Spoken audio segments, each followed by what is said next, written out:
Hello guys, അസ്സാം വലൈക്കും. അപ്പോൾ ഇന്ന് ഞാൻ എൻ്റെ ഒരു ഡേ കാണിക്കുകയാണ്. സത്യത്തിൽ എനിക്ക് സുഖമില്ല, അപ്പം ഞാൻ ലീവ് എടുത്ത് വീട്ടിലിരിക്കുകയാണ്. അപ്പോൾ ഞാൻ സുഖമില്ലാതിരിക്കുമ്പോൾ എങ്ങനെയാണ് എൻ്റെ ഒരു ഡേ എന്നുള്ളത് കാണിക്കാം.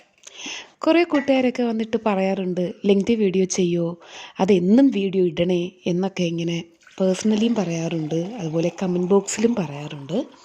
അപ്പോൾ എന്നെ ഇങ്ങനെ സ്നേഹിക്കാൻ കുറച്ച് പേരുണ്ട് എന്നറിയുന്നതിൽ ഒരുപാട് സന്തോഷമുണ്ട് എനിക്ക്. അപ്പോൾ എനിക്കിപ്പോൾ പനിയാണ്, ഒരാഴ്ചയായിട്ട് പനിയും ജലദോഷവും ചുമയും ഒക്കെ ആയിരുന്നു.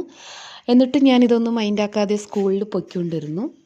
അപ്പോൾ ഗുളികയുടെ എഫക്റ്റ് വിടുമ്പോൾ പിന്നെയും പനിയാണ്. അപ്പോൾ എന്താണെന്നറിയില്ലല്ലോ, എന്തായാലും ഒന്ന് ഡോക്ടറെ കണ്ടേക്കാം എന്ന് വെച്ചിട്ട് ഹോസ്പിറ്റലിൽ പോയപ്പോഴാണ് ബ്ലഡ് ചെക്ക് ചെയ്തപ്പോൾ ബ്ലഡിൽ നല്ല ഇൻഫെക്ഷൻ എന്നറിയുന്നത്. 2 ദിവസം നന്നായി റെസ്റ്റ് എടുക്കണം എന്ന് ഡോക്ടർ പ്രത്യേകം ഓർമ്മിപ്പിച്ചാണ് എന്നെ വിട്ടത്. അതുകൊണ്ട് ഞാൻ ഇന്ന് സ്കൂളിൽ ലീവ് എടുത്തു. പരമാവധി പോകാനാണ് ശ്രമിക്കുക. ഇപ്പോൾ ഇത് അറിഞ്ഞില്ല എന്നുണ്ടെങ്കിൽ ഇന്നും ഞാൻ പതിവ് പോലെ സ്കൂളിലായിരിക്കും ഈ ടൈം. ഓക്കെ, അപ്പോൾ എന്തായാലും ഇന്നിപ്പോൾ ഞാൻ രാവിലെ എണീറ്റു. മക്കളെ വിടുന്ന തിരക്ക്, എന്തായാലും നമുക്ക് സുഖമില്ലെങ്കിലും മക്കളുടെ കാര്യങ്ങൾ നമുക്ക് നോക്കിയല്ലേ പറ്റൂ. അപ്പോൾ രാവിലെ തന്നെ മക്കളെ ഞാൻ സ്കൂളിൽ വിട്ടു. അപ്പോൾ ആ സമയത്ത് ഞാൻ പുട്ടും പയറും പപ്പടവും ഒക്കെ കഴിച്ചു. വീഡിയോ എടുക്കാനൊന്നും കഴിഞ്ഞില്ല. ശേഷം ഒരു 11 മണി വരെയൊക്കെ ഒന്ന് കിടന്നു. അതിനുശേഷം എണീറ്റ് തണ്ണിമത്തനും, അതായത് തണുപ്പില്ലാത്ത തണ്ണിമത്തനും ഒരു ഗ്ലാസ് നാരങ്ങ വെള്ളവും ഒക്കെ കുടിച്ചു. അതിനുശേഷം പിന്നെ കുറേ കഴിഞ്ഞപ്പോൾ കുറിക്കാനൊക്കെ എന്തെങ്കിലും വേണമെന്നൊരു മോഹം. അങ്ങനെ ചിപ്സ് എടുത്തുകൊണ്ട് വന്ന് കഴിക്കുകയാണ്. പിന്നെ വേറൊരു ദുഃഖകരമായ കാര്യം, എൻ്റെ ഫോൺ ചീത്തയായി പോയി എന്നതാണ്. എന്തായാലും ഇനിയിപ്പോൾ പുതിയൊരു ഫോൺ വാങ്ങിക്കും വരെ ഇക്ക ഉപയോഗിച്ചുകൊണ്ടിരുന്ന പഴയൊരു ഫോണുണ്ട്, അപ്പോൾ അതിലാണ് ഞാനിപ്പോൾ വീഡിയോ എടുത്തുകൊണ്ടിരിക്കുന്നത്. നമുക്ക് ഫോണൊക്കെ ഇടയ്ക്ക് വെച്ചങ്ങ് നിന്ന് പോയാൽ പിന്നെ നമ്മുടെ എല്ലാ കാര്യങ്ങളും ഇപ്പോൾ അങ്ങ് നിന്ന് പോവുകയാണ്. കാരണം ഫോണില്ലാതെ നമുക്ക് ജീവിക്കുക അല്ലെങ്കിൽ സർവൈവ് ചെയ്ത് പോവുക എന്ന് പറയുന്നത് ഇപ്പോൾ ഒരു അസാധ്യമായൊരു കാര്യമായി തീർന്നിരിക്കുകയാണ് അല്ലേ. കാരണം ഇവിടെ എല്ലാ കാര്യങ്ങളും ഫോണിലാണ് നമ്മൾ സെറ്റ് ചെയ്ത് വയ്ക്കുന്നത്. എല്ലാം രാവിലെ വിളിച്ചുണർത്തുന്നത് പോലും ഫോണായിരുന്നു മുന്നേ വരെ. ഇപ്പം എനിക്ക് ഫോണിൻ്റെ ആവശ്യമില്ല രാവിലെ എണീക്കാൻ, അതാണ് സത്യം. എന്നാലും ഫോണില്ലാതെ നമുക്ക് പറ്റില്ല. ഒരുപാട് കോണ്ടാക്ട്സ് എല്ലാം എനിക്ക് ഈ ഫോണ് നിന്ന് പോയത് കാരണം എൻ്റെ നിന്ന് നഷ്ടമായി. അപ്പോൾ ഇനി എല്ലാ കൂട്ടുകാരെയും ഒന്നേന്ന് ഞാനിനി ആഡ് ചെയ്തെടുക്കണം. നമ്പരൊക്കെ ആരുടെ ആണെന്നോ ഒന്നും അറിയുമില്ല. ഒരുപാട് പാരൻസ് വിളിക്കുമ്പോഴാണ് ഞാൻ സത്യത്തിൽ ഇത് ഇന്ന ആളാണ് എന്ന് ഞാൻ മനസ്സിലാക്കി സേവ് ചെയ്തിടുന്നത്. ഇപ്പോൾ അങ്ങനെയാണ് പോയിക്കൊണ്ടിരിക്കുന്നത്. എന്തായാലും നിങ്ങളിപ്പോൾ ജുജു ഫ്രൂട്ട് കണ്ടല്ലോ അല്ലേ. ജുജു ഫ്രൂട്ട് ഇക്ക ചാലയിൽ ഒരാവശ്യമായിട്ട് പോയപ്പോൾ വാങ്ങിക്കൊണ്ട് വന്നതാണ്. അപ്പം ഞാൻ ഒരുപാടുണ്ടായിരുന്നു. അത് ഒരല്പം കളർ മാറിയത് കൊണ്ട് തന്നെ ഉടനെ തന്നെ അതിനെന്തെങ്കിലും ചെയ്യണം എന്ന് തീരുമാനിച്ചിട്ട്, സുഖമില്ലെങ്കിലും അത് നശിപ്പിക്കണ്ടല്ലോ എന്ന് വെച്ചിട്ട് അതിനെ ഞാൻ അച്ചാറിടാനുള്ള പ്ലാനിലാണ്. അപ്പോൾ അതിൻ്റെ കൂടെ ഒത്തിരി മധുരമില്ലാത്തൊരു പൈനാപ്പിൾ ഉണ്ടായിരുന്നു വിളഞ്ഞത്, അപ്പോൾ അതും കൂടി ഞാൻ അതിലേക്ക് ഇടുകയാണ്. അപ്പോൾ നമുക്കൊരു നല്ല ഒരു അടിപൊളി അച്ചാറുണ്ടാക്കാം. അപ്പോൾ അതെങ്ങനെയാണ് ഉണ്ടാക്കുന്നതെന്നുള്ള റെസിപ്പി ഞാൻ ഈ വീഡിയോയിലൂടെ നിങ്ങൾക്ക് ഷെയർ ചെയ്ത് തരികയാണ്. ഓക്കെ, അപ്പോൾ നമുക്ക് എല്ലാവർക്കും കൂടി എങ്ങനെയാണ് അച്ചാറുണ്ടാക്കുന്നതെന്ന് നോക്കിയാലോ. ഒരു കോള് വന്ന് ആ വോയിസ് റെക്കോർഡ് ചെയ്തുകൊണ്ടെന്ന് നിന്നുപോയി. ഓക്കെ, അപ്പോൾ പിന്നെ ഞാൻ വിചാരിച്ചു ഒരുപാടുണ്ട് കേട്ടോ. ഒരു ബോക്സ് നിറച്ചുണ്ടായിരുന്നു ഈ ഫ്രൂട്ട്. അത് കാരണം കുറേ അച്ചാറിനായിട്ട് അരിഞ്ഞു മാറ്റി, കുറേ ഞാൻ ഉപ്പിലിടാൻ വേണ്ടി ചെയ്തുകൊണ്ടിരിക്കുകയാണ്. അതായത് നമ്മൾ ഈ കാരക്കൊക്കെ പോന്തി ഇടില്ലേ ഉപ്പിലിടാൻ, അതുപോലെ ഇങ്ങനെ പോന്തി എടുക്കുകയാണ് കുറേ.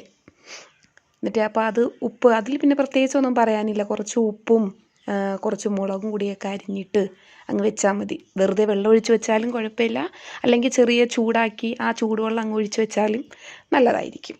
ഞാൻ പിന്നെ ഇതിലേക്ക് കുറച്ച് വിനാഗിരിയും പിന്നെ കുറച്ച് കായപ്പൊടിയും കൂടിയൊക്കെ ചേർത്ത് കൊടുക്കുന്നുണ്ട്. അങ്ങനെയൊക്കെ ചേർക്കുമായിരിക്കും എല്ലാവരും എന്ന് എനിക്ക് തോന്നുന്നു, എനിക്കറിയില്ല.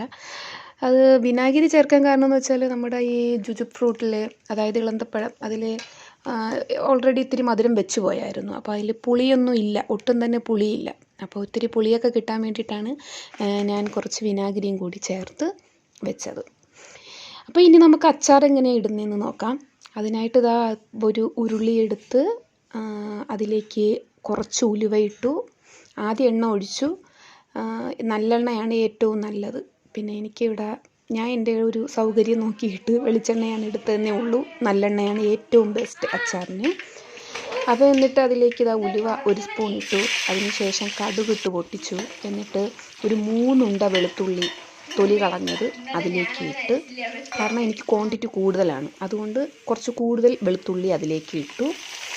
അതിനുശേഷം ഒരു 5-6 പച്ചമുളകും കൂടി കുഞ്ഞായിട്ട് അരിഞ്ഞ് അതും അതിലേക്ക് ഇട്ട് മൂപ്പിച്ചു. മൂത്ത് വന്നപ്പോൾ അതിലേക്ക് കുറച്ച് കറിവേപ്പില ഇട്ട് കൊടുത്തു. അതിനുശേഷം ഞാനിവിടെ ചേർത്തിരിക്കുന്ന മുളക് പൊടി കാശ്മീരി മുളക് പൊടിയാണ്. അതാകുമ്പോൾ അധികം എരിവുണ്ടാവില്ല, എന്നാൽ കളറും കിട്ടും. അപ്പോൾ അതിന് വേണ്ടി കാശ്മീരി മുളക് പൊടി ചേർത്ത് കൊടുത്തു. എന്നിട്ട് പേരിനൊരിച്ചിരി മഞ്ഞൾപ്പൊടിയും കൂടി ഇട്ടു. അതിനുശേഷം കായപ്പൊടി ഇട്ടു. അപ്പോൾ നല്ല മണം വരും. ഒരു അച്ചാറിനൊരു മണമൊക്കെ വരണമെങ്കിൽ കുറച്ച് കായപ്പൊടിയും കൂടി വരണം. അപ്പോൾ അങ്ങനെ നല്ല ഒരു മണവും നല്ലൊരു ഏകദേശ രൂപം എത്തിയിട്ടുണ്ട്. ഇനി ഞാൻ വിനാഗിരിയാണ് അതിലേക്ക് ഒഴിച്ചു കൊടുത്തത്. വിനാഗിരി നിങ്ങളുടെ ആവശ്യാനുസരണം, പുളിപ്പൊക്കെ കുറച്ച് കൂടണമെങ്കിൽ അതനുസരിച്ച് വിനാഗിരി കുറച്ച് കൂട്ടി കൊടുത്താൽ മതി. അതിന് ശേഷം അരിഞ്ഞു വെച്ച നമ്മുടെ ജുജു ഫ്രൂട്ടും അതുപോലെ പൈനാപ്പിളും രണ്ടും കൂടി മിക്സ് ചെയ്ത് അതിലേക്ക് അങ്ങ് ഇട്ട് കൊടുക്കുകയാണ്.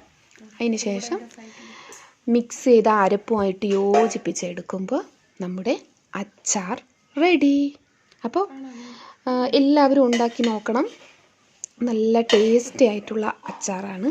പിന്നെ നമ്മുടെ ജുജു ഫ്രൂട്ടിന് ഒരു ഇച്ചിരി മധുരം ഉള്ളത് കൊണ്ട് ഞാൻ ശർക്കരയൊന്നും ചേർത്തില്ല. അതേസമയം പച്ച കളറിൽ പഴുക്കാത്ത ജുജു ഫ്രൂട്ട് ഉണ്ടല്ലോ, അതാണ് നിങ്ങൾക്ക് കയ്യിലുള്ളതെങ്കിൽ അതിലേക്ക് ഒരിച്ചിരി ശർക്കര ചീകി 1 സ്പൂണങ്ങാണ് ഇട്ട് കൊടുത്താൽ അച്ചാർ കുറച്ചും കൂടി നല്ല ടേസ്റ്റായിരിക്കും. എനിക്കിപ്പോൾ അതിൻ്റെ ആവശ്യം വന്നില്ല, കാരണം ഒരിച്ചിരി മധുരം വെച്ചതായിരുന്നു അത്. അപ്പോൾ എന്തായാലും എൻ്റെ അച്ചാർ നല്ല സൂപ്പർ ടേസ്റ്റായിരുന്നു. അപ്പോൾ എല്ലാവരും ഇതൊന്ന് ട്രൈ ചെയ്ത് നോക്കുക. ഓക്കെ, അപ്പോൾ എന്തായാലും റെസ്റ്റ് എടുക്കാമെന്ന് നമ്മൾ എത്ര തന്നെ ചിന്തിച്ചാലും നമ്മൾ ഒരു ഫാമിലി ആയിട്ട് കഴിയുമ്പോൾ, മക്കളും ഭർത്താവും ഒക്കെ അടങ്ങുന്ന ഒരു ഫാമിലി ആയിട്ട് കഴിയുമ്പോൾ നമുക്ക് ഒട്ടും തന്നെ അവിടെ ഒരേ കണക്കിന് കിടക്കാനായിട്ട് പറ്റില്ല. അപ്പോൾ എന്തായാലും ഞാനിപ്പോൾ അത്യാവശ്യം ഈ പണിയൊക്കെ ചെയ്ത് കഴിഞ്ഞപ്പോൾ തന്നെ ഏകദേശം 4 മണിയായി. ഇപ്പം ഞാൻ ചോറ് കഴിക്കുകയാണ്. അപ്പോൾ ഇന്നത്തെ വിശേഷം ഇതൊക്കെയാണ്. അപ്പോൾ മറ്റു വിശേഷങ്ങളൊക്കെ ആയിട്ട് ഇൻഷാ അല്ലാ വീണ്ടും കാണാം. അപ്പോൾ ഇത്രയും നേരം എന്നെ കേട്ടുകൊണ്ടിരുന്ന എല്ലാവർക്കും എൻ്റെ സ്നേഹവും നന്ദിയും ഞാൻ അറിയിക്കുകയാണ്. ബായ്.